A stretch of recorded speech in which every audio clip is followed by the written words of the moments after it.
As we've been awaiting phase 4 stimulus measures and what could happen here between Republicans and Democrats, we have been talking about how Republicans have been pushing for legal protections for businesses in the pandemic and whether or not Americans might take legal pathways here to sue over catching COVID-19. And a new Yahoo Finance and Harris poll is digging into that. And here with the results is Yahoo Finance's Jessica Smith for another look at why Americans might not be so eager to sue their employers or businesses here, Jess.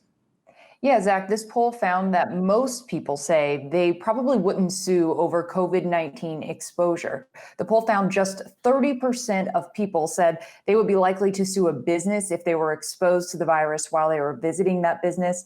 People are a little more likely to sue their employer. 34% of the respondents say they might sue their employer if they were exposed to the virus at work. Another interesting tidbit here, men were more likely to sue than women, and people who were making more than $100,000 a year were more likely to sue than people who were making less money. Now, why all of this is important is, as you mentioned, the next round of coronavirus relief. Republicans are pushing for liability protections for some businesses. At one point, Majority Leader Mitch McConnell called it a red line, and we do expect them to really start debating once they get back to Washington next week. Zach?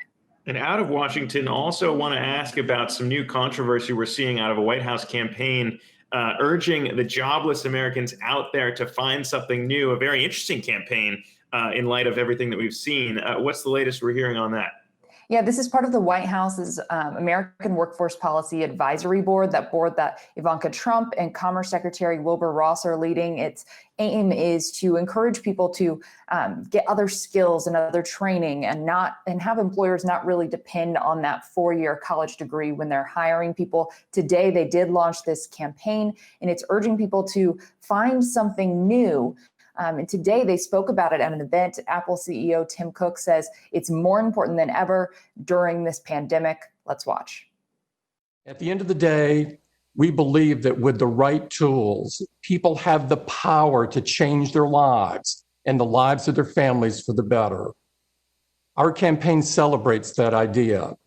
It would help us fight inequality of opportunity, invest in our economy and the education system, and empower more people to discover a path that leads to a productive, personally fulfilling career. Now, Zach, there has been a lot of backlash. If you do a quick scroll on Twitter, you'll see it. People are calling it tone deaf. Congresswoman Jackie Spear tweeted, next, they'll be touting near-death weight loss from COVID-19 as a makeover. So pretty harsh words there from the Congresswoman, Zach. Hey investors, Zach Guzman here. Are you interested in learning more about the markets and getting the latest financial news? Well, then click right here to subscribe to our Yahoo Finance YouTube channel. Get the latest up-to-the-minute market analysis, big interviews in the world of finance, and information on how to manage your money every day wherever you are.